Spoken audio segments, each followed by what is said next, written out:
अथ श्री महालक्ष्मी सूक्तम्।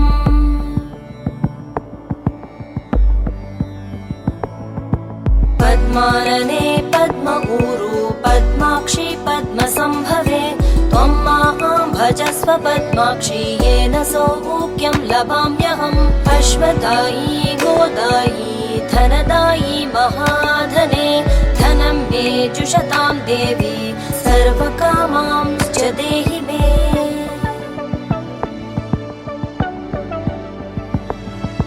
पुत्रपौत्रं धनं धान्यं हस्त्यश्वादिगवोरथं प्रजानां भवसि माता आयुष्मन्तं करोतु मां। धनमग्निं धनं वायुर्धनं सूर्यो धनं वसुः धनमिन्द्रो बृहस्पतिर्वरुणं धनम् अश्नुते।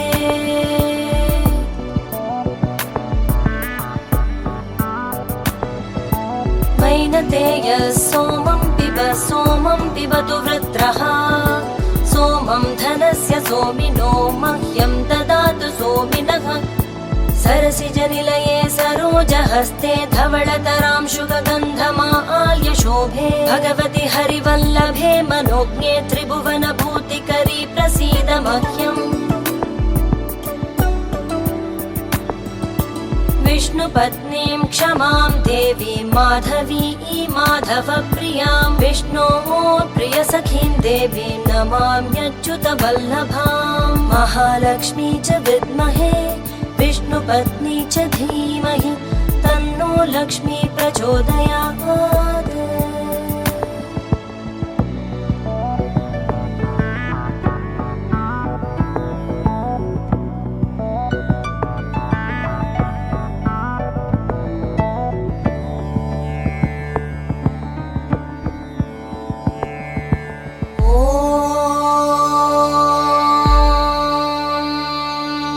सर्वमङ्गलमाङ्गल्ये शिवे सर्वार्थसाधिके शरण्ये त्र्यम्बके देवी नारायणि नमोऽस्तुते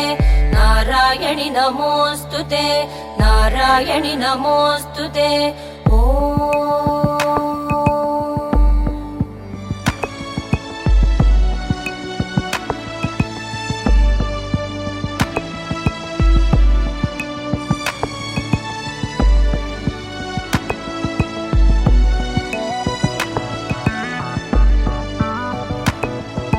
श्रीवर्चस्यमायुष्यमारोग्यमावेधात् पवमानमहीयते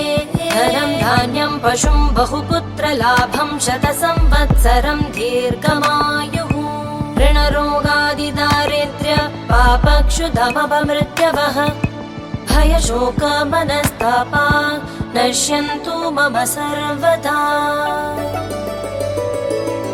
पद्मप्रिये पद्मिनी पद्महस्ते पद्मालये पद्मदलायताक्षि विश्वप्रिये विष्णुमनोनुकूले त्वत्पादपद्मं मयि सन्निधस्व। या सा पद्मासनस्था विपुलकटितटी पद्मपत्रायताक्षि गम्भीरावर्तनाभिस्थनभरनमिता शुभ्रवस्त्रोत्तरीया। लक्ष्मी दिव्यै गजेन्द्रमणिगणक्वचितैः स्नापिता हेमकुम्भैः नित्यं सा पद्महस्ता मम वसतु गृहे सर्वमाङ्गल्ययुक्ता। लक्ष्मीं क्षीरसमुद्रराजतनयां श्रीरङ्गधामेश्वरीं दासीभूतसमस्तदेववनिता लोकैकदीपां पुराम्।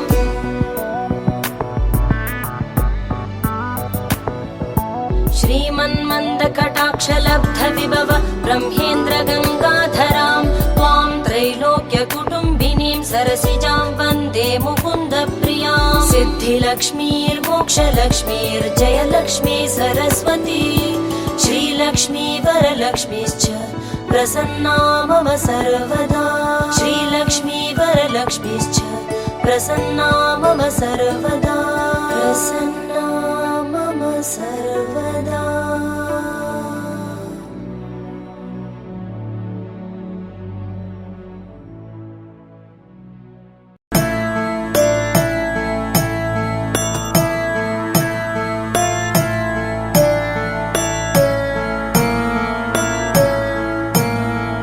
चन्द्रशेखर चन्द्रशेखर पाहि माम् चन्द्रशेखर चन्द्रशेखर चन्द्रशेखर रक्ष माम्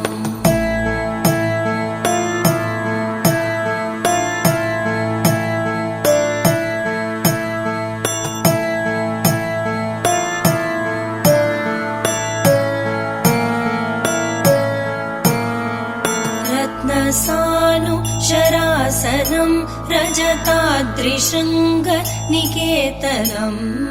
सिञ्जिनीकृत पन्नगेश्वर अच्युतानन सायकम् क्षिप्रदग्धपुरत्रयम् त्रिदिवालयैरभिवन्दितम् चन्द्रशेखर माश्रये मम किं करिष्यति वै यमः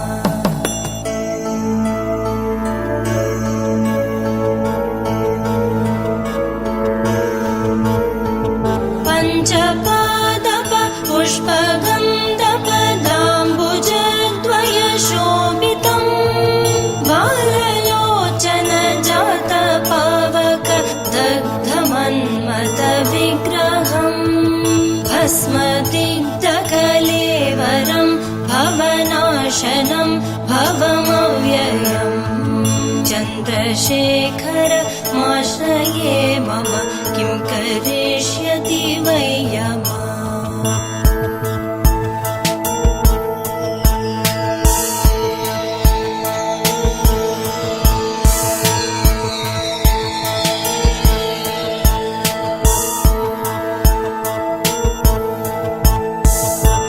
चन्द्रशेखर चन्द्रशेखर चन्द्रशेखर पाहि माम् चन्द्रशेखर चन्द्रशेखर चन्द्रशेखर रक्ष माम्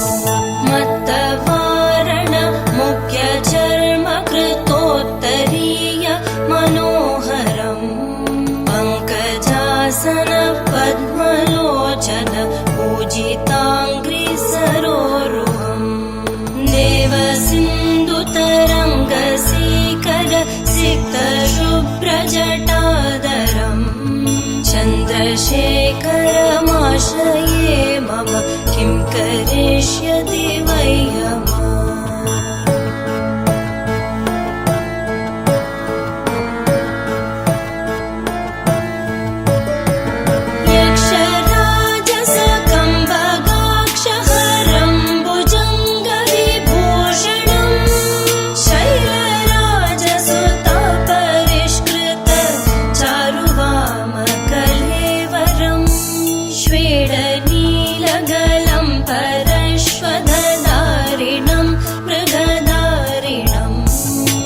चन्द्रशेखर माश्रये मम किं करिष्यति वै यमः चन्द्रशेखर माश्रये मम किं करिष्यति वै यमः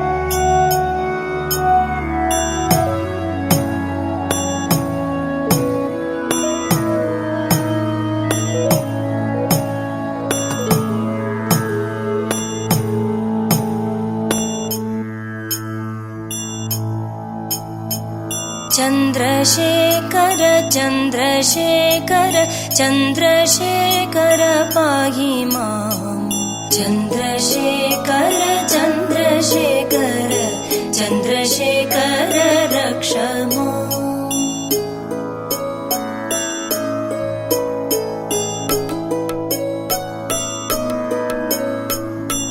कुण्डलीकृत कुण्डलेश्वर कुण्डलं वृषवाहनम्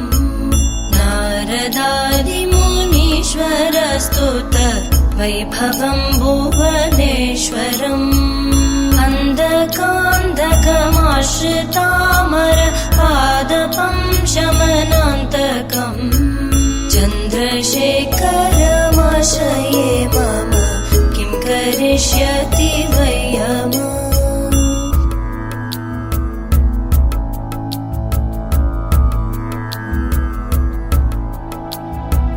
भेषजं भवरोगिणा अखिलापदामपहारिणम् दक्षयज्ञविनाशनं त्रिगुणात्मकं त्रिविलोचनम् मुक्तिफलप्रदं सकलागसङ्गनिबर्हणम् चन्द्रशेखरमाश्रये मम किं करिष्यति वयम्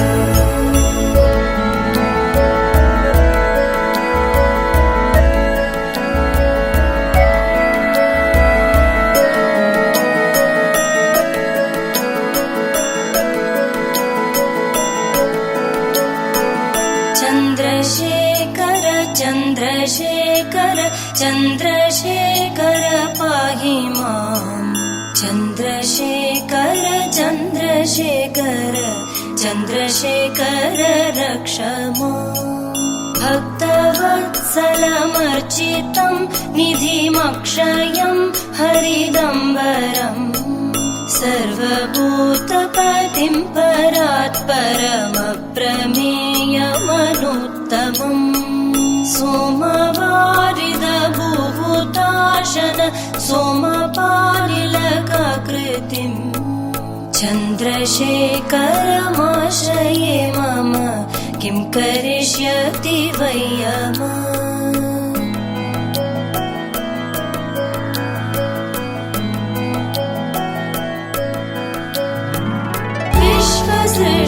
सृष्टिविदायिनं पुनरेव पालनतत्परम् संहरन्तमपि प्रपञ्चमशेष लोकनिवासिनम् क्रीडयन्तमहर्निशं गणनाथयूतसमन्वितम् चन्द्रशेखरमाश्रये मम किं करिष्यति वयम्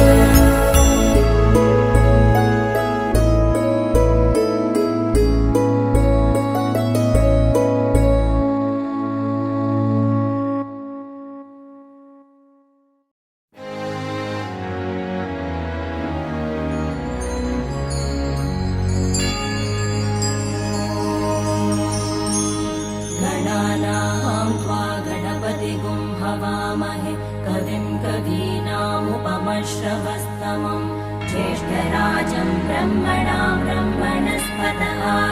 शृण्वन्नोतिभिः सीदसादनम् ॐ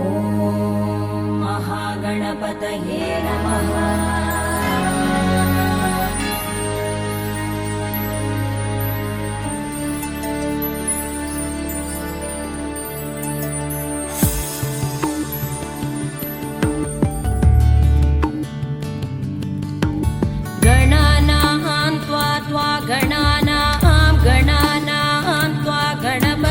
गणपतिं त्वा गणानां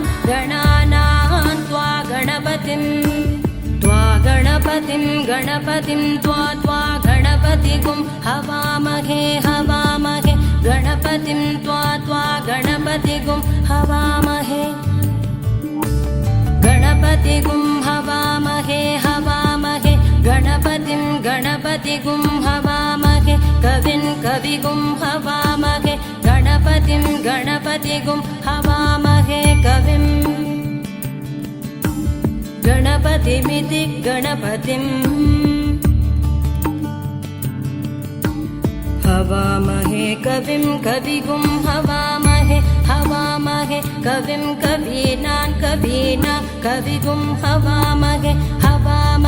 कविं कवीनाम्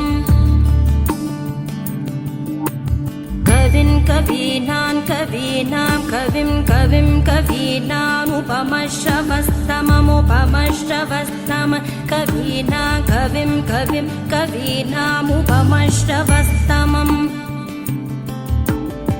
कवीनामुपमश्रवस्तममुपमश्रवस्तमं कवीनामुपमश्रवस्तमम् उपमश्रवस्तममित्युपमश्रवस्तमम् ज्येष्ठराजं ब्रह्मणां ज्येष्ठराजं ब्रह्मणा ब्रह्मणो ब्रह्मणा ज्येष्ठराजं ब्रह्मणः ज्येष्ठराजमिति ज्येष्ठराजम्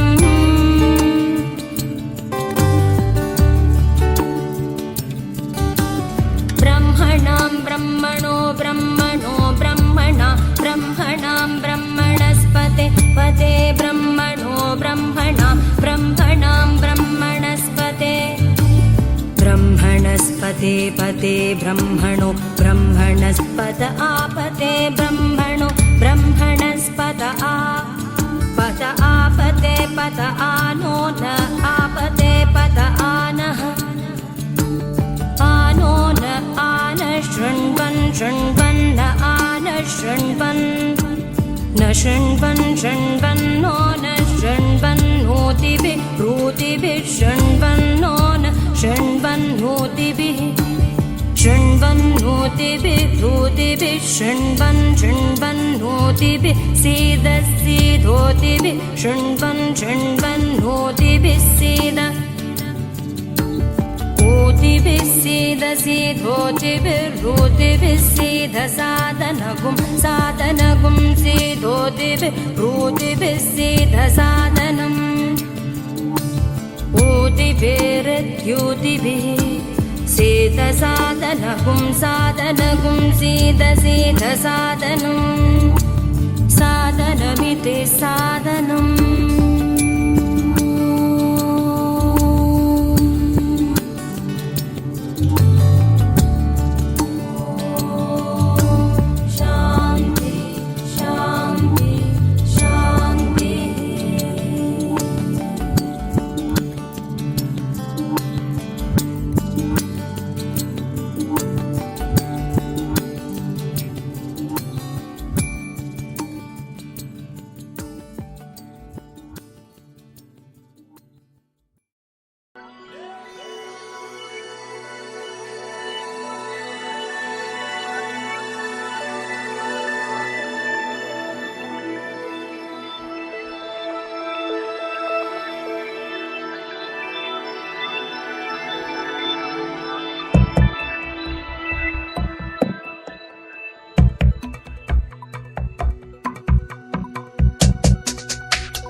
समुद्रो न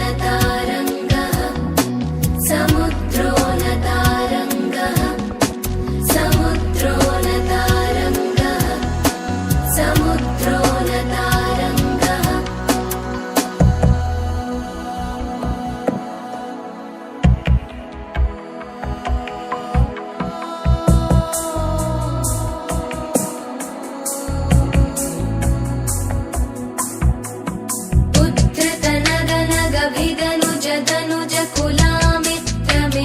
शशि दृष्टे दृष्टे भवति प्रभवति न भवति किं भवतिरस्कारः मत्स्यादिभिरवतारैरवतारवतावता सदा वसुधां परमेश्वर परिपाल्यो भवता भवतापभीतोऽहम्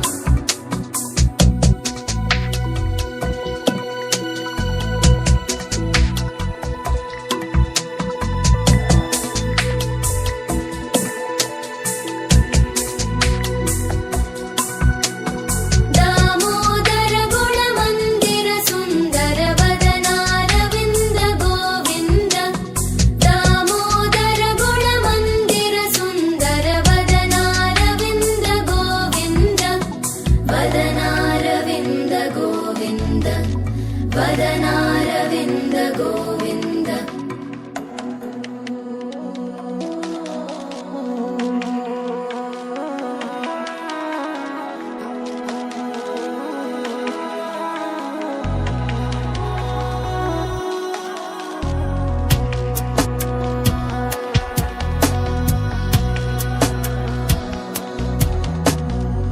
भवजलधिमतन मन्दर परमं धरमपनय त्वं मे भवजलधिमतन मन्दर परमं धरमपनय त्वं मे धरमपनय त्वं मे धरमपनय त्वं मे धरमपनय त्वं मे धरमपनय त्वं मे धरमपनय त्वं मे धरमपनय त्वं मे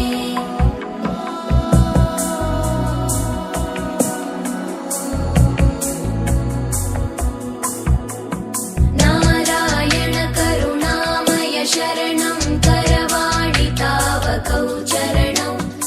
इति षट्पदी मदीये वदन सरोजे सदा वसतु नारायण करुणामय शरणं करवाणि तावकौ चरणौ इति षट्पदी मदीये वदन सरोजे सदा वसतु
स्मितदन्तपङ्क्तिरुचिरां पीताम्बरालङ्कृतां विष्णु ब्रह्म सुरेन्द्र सेवितपदां तत्त्वस्वरूपां शिवां मीनाक्षी प्रणतोऽस्मि सन्ततमहं कारुण्यवरानिधिम्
श्रीरङ्गबिन्दुमध्यवसतिं श्रीमत्सफलायकीं श्रीमच्छण्मुखविघ्नराजजननीं श्रीमज्जगन्मोहिनीं मीनाक्षीं प्रणतोऽस्मि सन्ततमहं कारुण्यवरां निधिम्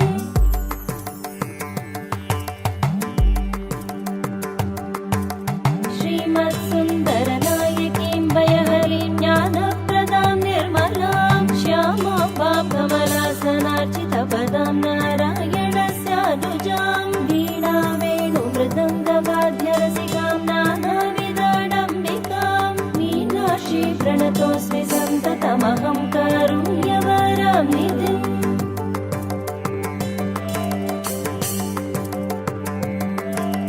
नानायोगि मुनीन्द्रहृन्निवसति नानार्थसिद्धिप्रदां नानापुष्पविराजिताङ्घ्रियुगणां नारायणेनार्चितां नादब्रह्ममयीं परातरतरां नानार्थतत्त्वात्मिकां मीनाक्षी प्रणतोऽस्मि सन्ततमहं कारुण्यवरां निधिम् मीनाक्षी प्रणतोऽस्मि सन्ततमहं कारुण्यवरां निधिम्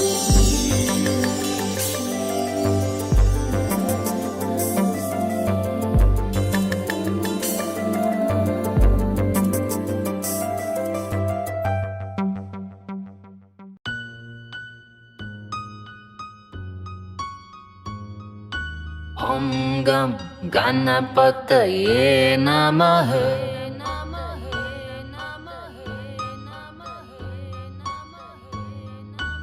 ॐ गं गणपतये नमः।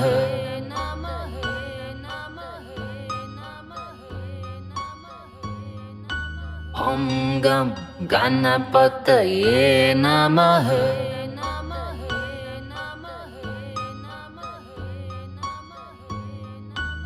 ॐ गं गणपतये नमः। ॐ गं गणपतये नमः। ॐ गं गणपतये नमः।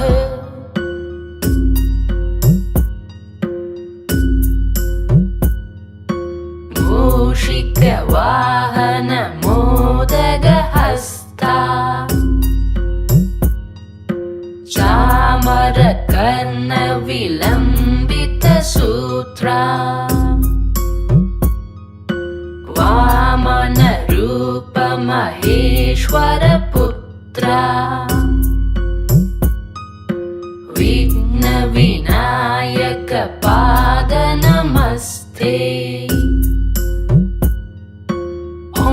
गं गणपतये नमः। मूषिकवाहन मोदगहस्ता चामरकर्णविलम्बितसूत्रा वामनरूपमहेश्वरपुत्रा विघ्नविनायकपादनमस्ते। ॐ गं गणपतये नमः।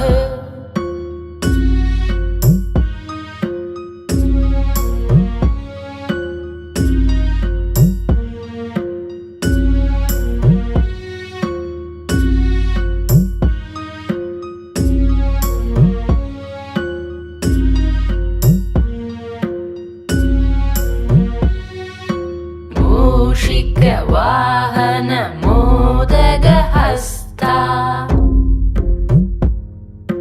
चामरकर्णविलम्बितसूत्रा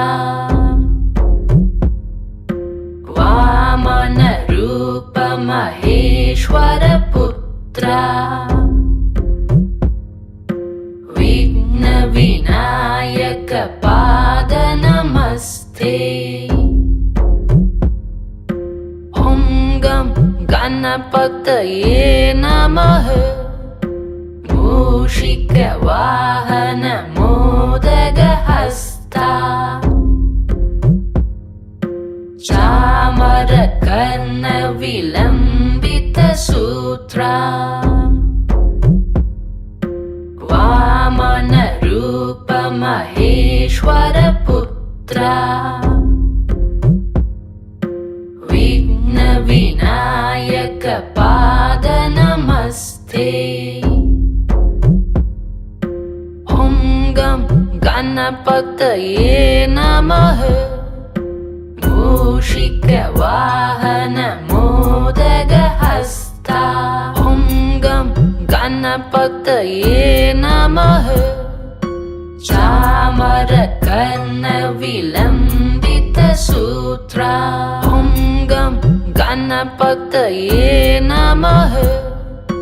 वामन रूप महेश्वर पुत्रा ॐ गं गणपतये नमः विघ्न विनायक पाद नमस्ते ॐ गं गणपतये नमः मूषिकवाहन मोदकहस्ता ॐ गं गणपतये नमः चामरकर्ण विलम्बित सूत्रा ॐ गं गणपतये नमः वामन रूप महेश्वर पुत्रा ॐ गं गणपतये नमः विघ्न विनायक पाद नमस्ते ॐ गं गणपतये नमः ॐ गं गणपतये नमः ॐ गं गणपतये नमः ॐ गं गणपतये नमः ॐ गं गणपतये नमः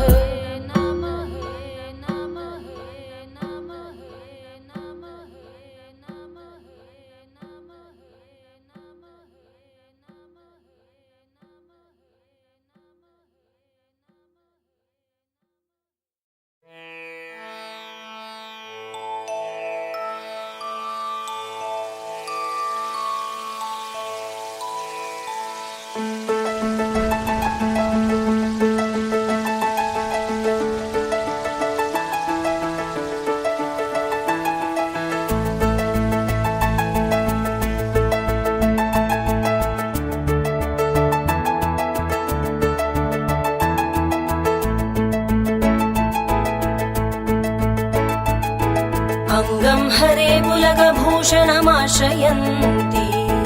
भृङ्गाङ्गणीव मुकुलाभरणं तमालम् अङ्गीकृताखिल विभूतिरपाङ्गलीला माङ्गल्यदास्तु मम मङ्गलदेवतायाः मुग्धा मुहुर्विदधति वदने मुरारे प्रेमत्रपा प्रणिहितानि गतागतानि मालादृशोर्मधुकरीव महोत्पलेया सा मे श्रियं दिशतु सागर सम्भवाया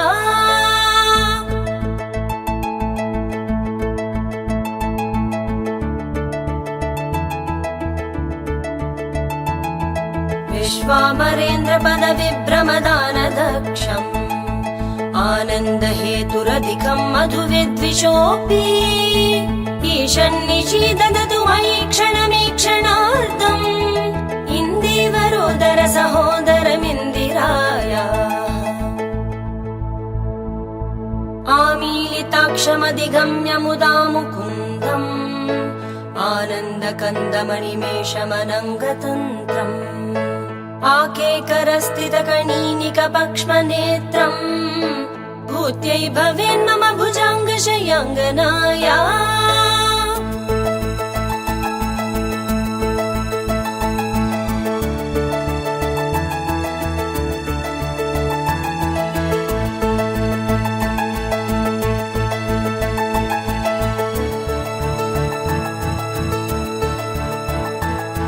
बाह्वन्तरे मुरली विरजित श्रुत कौस्तुभेया हारावळीव हरिनीलमयी विभाति कामप्रदा भगवतोऽपि कटाक्षमाला कल्याणमावहतु मे कमलालयायाः कालाम्बुदाळि ललितो रसिकैटभारे धाराधरे स्फुरति या तटिदङ्गने मातुः समस्त जगतां महनीय मूर्ति भद्राणि मे दिशतु भार्गवनन्दनाया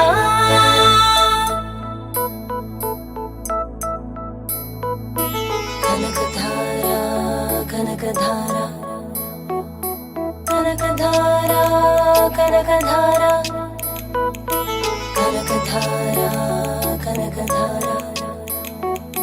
प्राप्तं पदं प्रथमतः खलु यत्प्रभावान् माङ्गल्यभाजि मधुमातिनि मन्मथेन मय्यापते तदिह मन्तरमीक्षणार्थम् मन्दालसं चमकराकरकन्यकायाः दध्याधयानुपवनो द्रविणाम्बुदाराम् अस्मिन् किञ्चन विहङ्गशिशौ विषण्णे दुष्कर्म घर्ममपनीय चिराय दूरम् नारायण प्रणयिनी नयनाम्बुवाः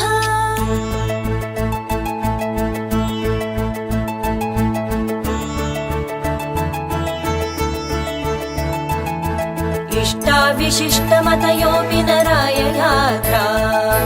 दृष्टास्त्रिविष्टपपदं सुलभं भजन्ते दृष्टिप्रहृष्टकमलोदरदीप्तिरिष्टाम् पुष्टिं कृशिष्ट मम पुष्करविष्टरायाः कीर्देवतेति गरुडध्वज सुन्दरीति शाकम्भरीति शशिशेखरवल्लभेति सृष्टिस्थितिप्रलयकेलिषु संस्थितायै तस्यै नमस्त्रिभुवनैकगुरोस्तरुण्यै श्रुत्यै नमोऽस्तु शुभकर्मफलप्रसूत्यै रत्यै नमोऽस्तु रमणीयगुणार्णवायै शक्त्यै नमोऽस्तु शतपत्रनिकेतनायै पुष्ट्यै नमोऽस्तु पुरुषोत्तमवल्लभायै नमोऽस्तु नालीकनिपाननायै नमोऽस्तु दुग्धोदधिजन्मभूम्यै नमोऽस्तु सोमामृतसोदरायै नमोऽस्तु नारायणवल्लभायै नमोऽस्तु हेमाम्बुजपेटिकायै नमोऽस्तु भूमण्डलनायिकायै नमोऽस्तु देवादिदयापरायै नमोऽस्तु शार्ङ्गायुधवल्लभायै नमोऽस्तु देव्यै भृगुनन्दनायै नमोऽस्तु विष्णोरुरसिस्थितायै नमोऽस्तु लक्ष्म्यै कमलालयायै नमोऽस्तु दामोदरवल्लभायै नमोऽस्तु कान्त्यै कमलेक्षणायै नमोऽस्तु भूत्यै भुवनप्रसूत्यै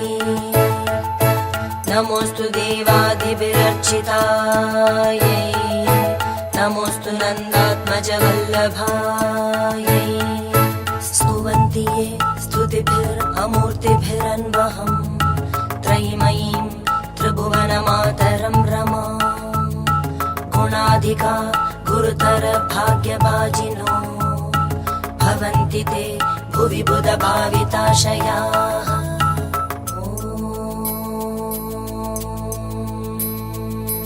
धनुर्धरायै विद्महे सर्वसिद्ध्यै च धीमहि तन्नो धरा प्रचोदयात् धनुर्धरायै विद्महे सर्वसिद्ध्यै च धीमहि तन्नो धरा प्रचोदयात् धनुर्धरायै विद्महे सर्वसिद्ध्यै च धीमहि तन्नो धरा प्रचोदयात्।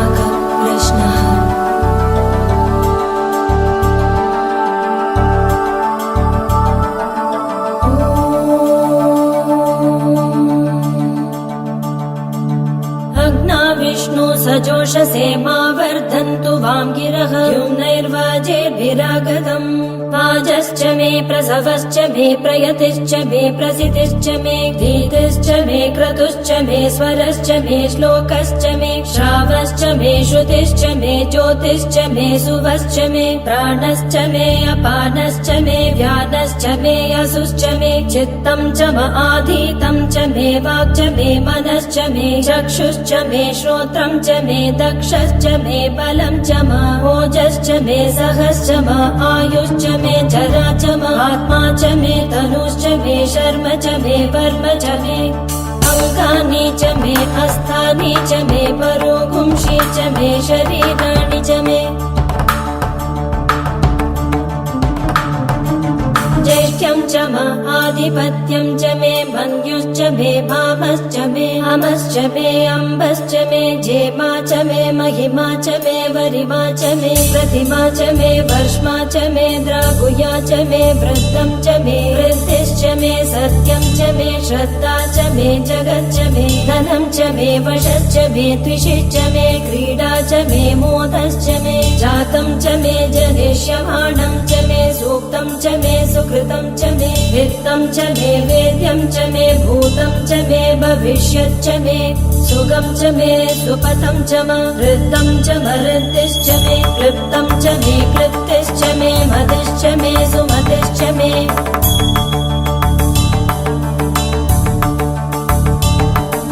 शं च मे मयश्च मे प्रियं च मे नुकामश्च मे कामश्च मे सौमनसश्च मे भद्रं च मे श्रेयश्च मे वस्यश्च मे यशश्च मे भगश्च मे द्रविणं च मे यन्ता च मे धर्ता च मे क्षेमश्च मे धृतिश्च मे विश्वं च मे महश्च मे संविच्च मे ज्ञात्रं च मे सुश्च मे प्रसूश्च मे सीरं च मे लयश्च मरुतं च मे वृतं च मे अयक्ष्मं च मे अनामयश्च मे जीवातुश्च मे दीर्घायुत्वं च मे अनमित्रं च मे अभयं च मे सुगं च मे शयनं च मे सोषा च मे सुदिनं च मे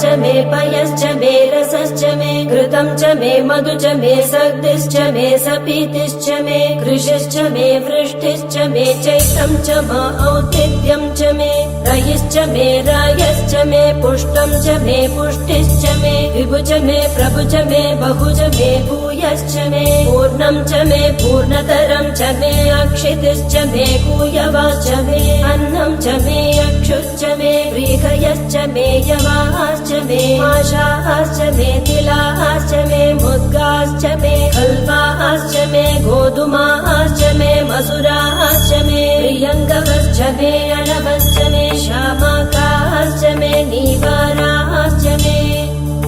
अश्मा च मे मृत्तिका च मे गिरयश्च मे पर्वताश्च मे निगताश्च मे वनस्पतयश्च मे हिरण्यं च मे अयश्च मे सीसं च मे ऋपुश्च मे श्यामं च मे लोहं च मे अग्निश्च म आपश्च मे विरुदश्च म औषधयश्च मे कृष्णपच्यं च मे अकृष्णपच्यं च मे ग्राम्याश्च मे पशव आरण्याश्च यज्ञेन कल्पन्ताम् वित्तं च मे वित्तिश्च मे भूतं च मे भूतिश्च मे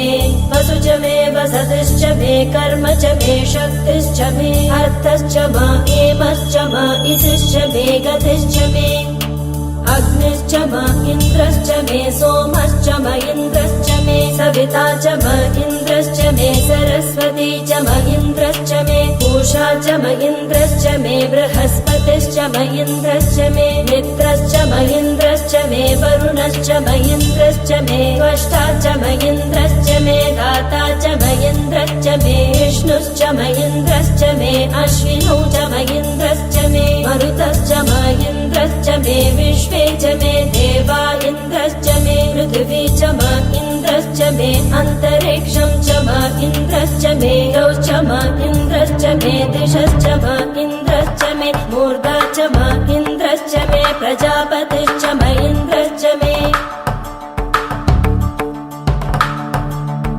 उपागुंशुश्च मे रश्मिश्च मे अदाभ्यश्च मे अधिपतिश्च म उपागुंशुश्च मे अन्तर्यामश्च म ऐन्द्रवायवश्च मे मैत्रावरुणश्च म आश्विनश्च मे प्रतिप्रस्थानश्च मे शुक्रश्च मे मन्ती च म आग्रयणश्च मे वैश्वदेवश्च मे ध्रुवश्च मे वैश्वानरश्च म ऋतुग्रहाश्च मे अधिग्राह्याश्च म ऐन्द्राग्नश्च मे वैश्वदेवश्च मे मरुद्भतीयाश्च मे महेन्द्रश्च म आदित्यश्च मे सावित्रश्च मे सारस्वतश्च मे औष्णश्च मे पाग्निवतश्च मे हार्योजनश्च मे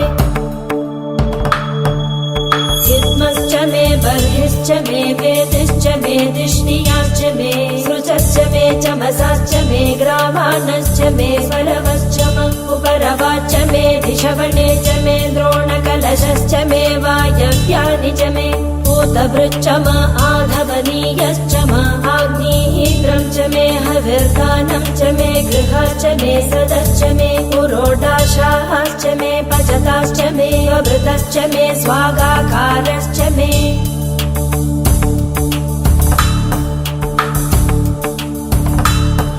अग्निश्च मे गर्मश्च मे अर्कश्च मे सूर्यश्च मे प्राणश्च मे अश्वमेधश्च मे पृथिवी च मे अदितिश्च मे दितिश्च मे द्यौश्च मे शक्परीरङ्गुलयो दिशश्च मे यज्ञेन कल्पन्ता ऋक् च मे साम च मे स्तोमश्च मे यजुश्च मे दीक्षा च मे तपश्च म ऋतुश्च मे व्रतं च मे होरात्रयोः वृष्ट्या बृहद्रकन्धरे च मे यज्ञेन कल्पेताम्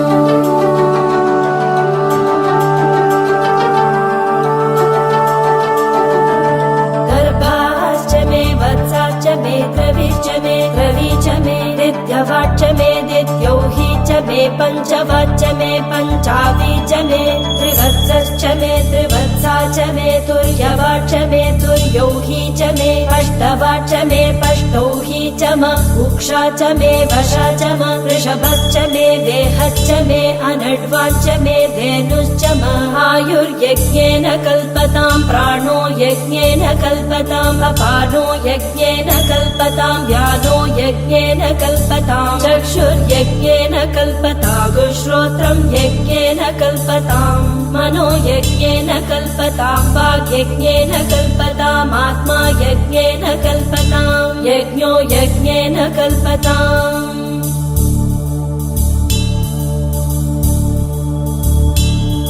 एका च मे तिस्रश्च मे पञ्च च मे सप्त च मे नव च म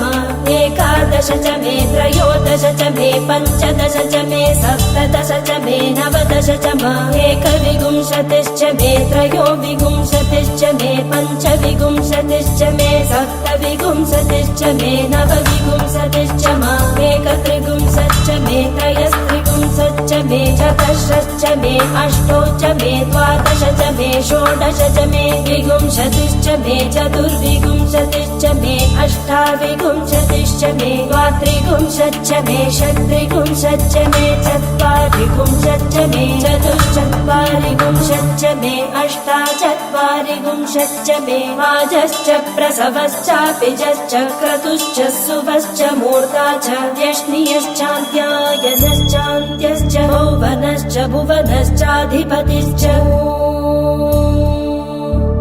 देवहुर्मनुर्यज्ञनिर्बृहस्पतिरुक्ता मदानि शगुंसि षद्विश्वे देवाः सूक्तवाच पृथिवी मातर्मा माहि गुंसीर्मधुमनिष्ये मधुजनिष्ये मधुवक्ष्यामि मधुवदिष्यामि मधुमतीं देवेभ्यो वाचमुद्ध्यासगुं शुश्रूषेण्याम् मनुष्येभ्यस्तं मा देवा अवन्तु शोभायै पितरोऽनुमदन्तु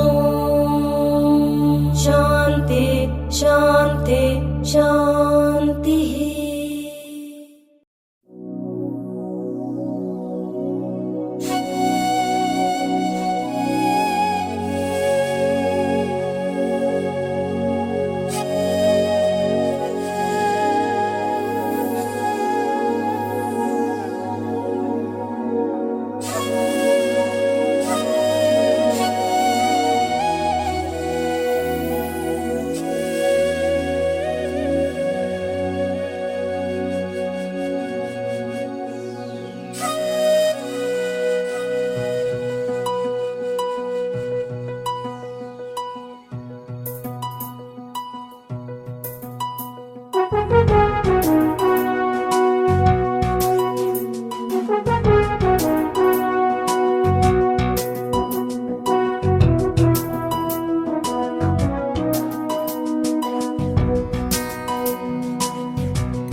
विनायकैकभावना समर्चना समर्पितम्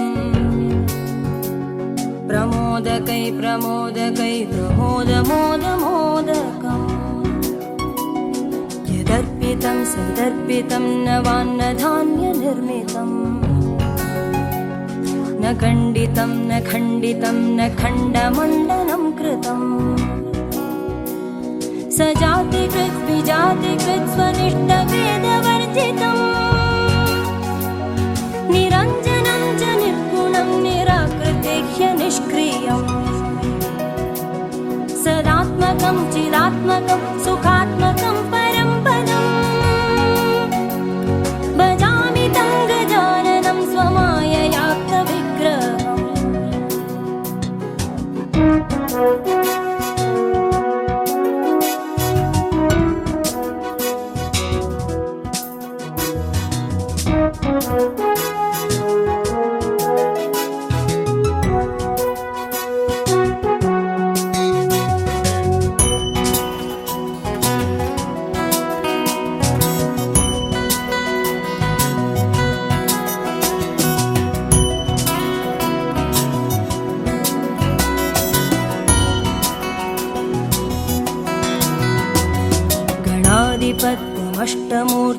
गणाधिपत्यमष्टमूर्तिरीशसूनुरीश्वर त्वमम्बरं च शम्बरं धनञ्जय प्रभञ्जन त्वमेव दीक्षितक्षितिर्निशाकर प्रभाकर चराचर प्रचार हेतुरन्तराय शान्तिकृत् अनेकदन्तमालनीलमेकदन्तसुन्दरम् गजाननं नमो गजाननामृताब्धिचन्दिरम्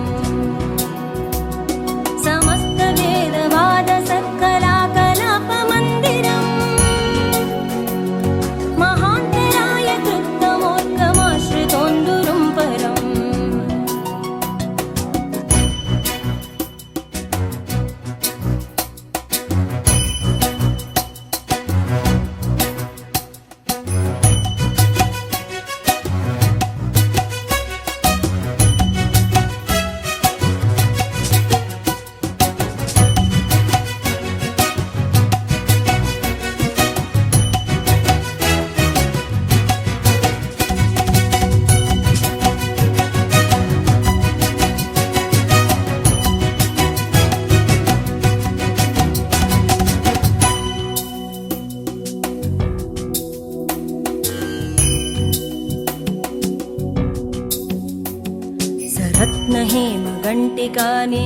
रत्नहेमघण्टिकानिनादनूपुरस्वनै मृदङ्गतालनादभेदसाधनानुरूपथ धिमिद्धिमित् थोङ्ग थोङ्ग थै थै शब्दतो विनायकः शशाङ्कशेखर प्रहृष्य नृत्यते सदा नमामि नायकैकनायकं विनायकम्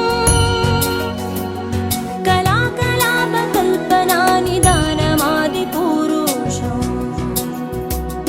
गणेश्वरं गुणेश्वरं महेश्वरात्मसम्भवम् स्वपादपद्मसेविनामपारवैभवप्रदम्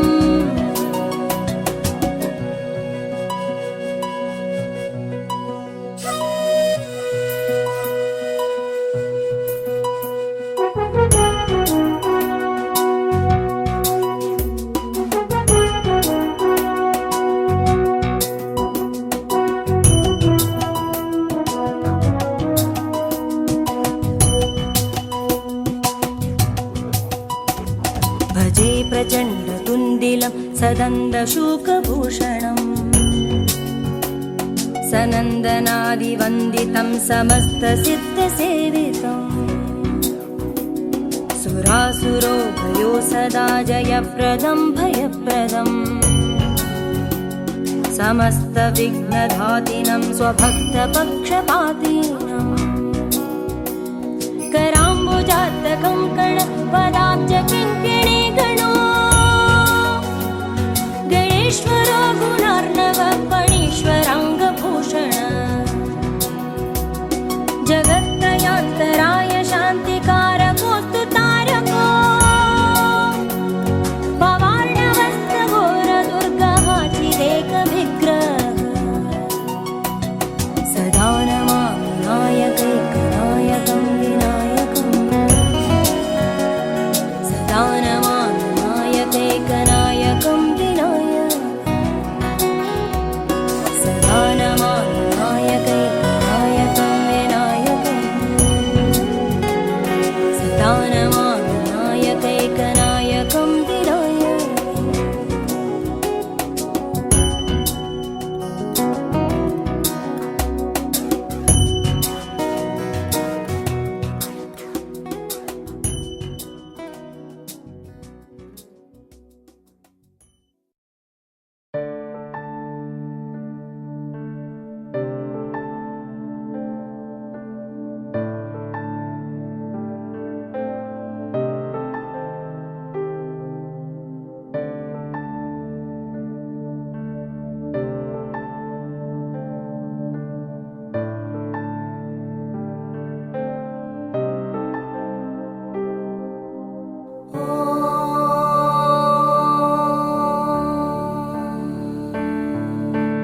महालक्ष्म्यै च विद्महे विष्णुपत्न्यै च धीमहि तन्नो लक्ष्मी प्रचोदयात् महालक्ष्म्यै च विद्महे विष्णुपत्न्यै च धीमहि तन्नो लक्ष्मी प्रचोदयात् महालक्ष्म्यै च विद्महे विष्णुपत्न्यै च धीमहि तन्नो लक्ष्मी प्रचोदयात्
महाम्बिकायै विद्महे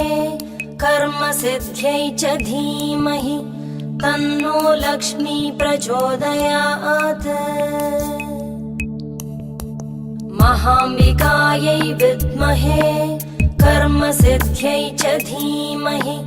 तन्नो लक्ष्मी प्रचोदयात् महाम्बिकायै विद्महे कर्मसिद्ध्यै च धीमहि तन्नो लक्ष्मी प्रचोदयात्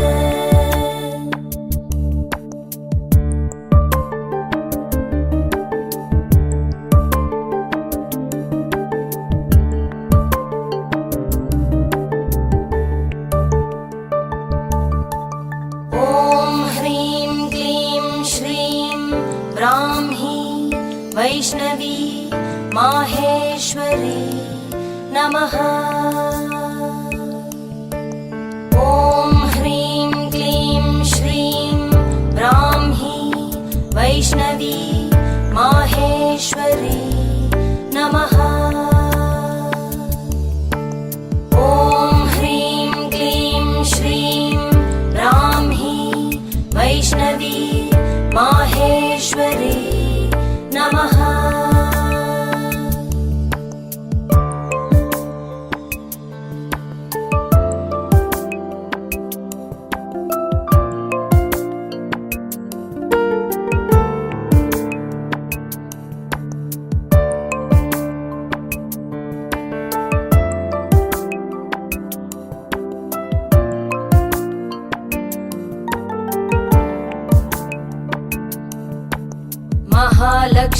च विद्महे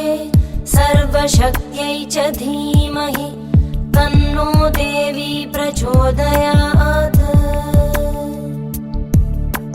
महालक्ष्म्यै च विद्महे सर्वशक्त्यै च धीमहि तन्नो देवी प्रचोदयात्।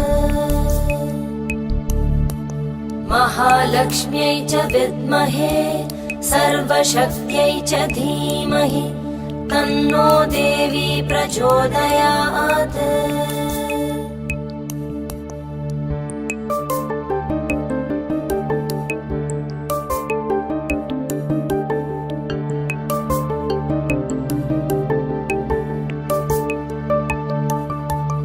ॐ श्रीं ह्रीं ऐं महालक्ष्म्यै कमलधारिण्यै सिंहवाहिन्यै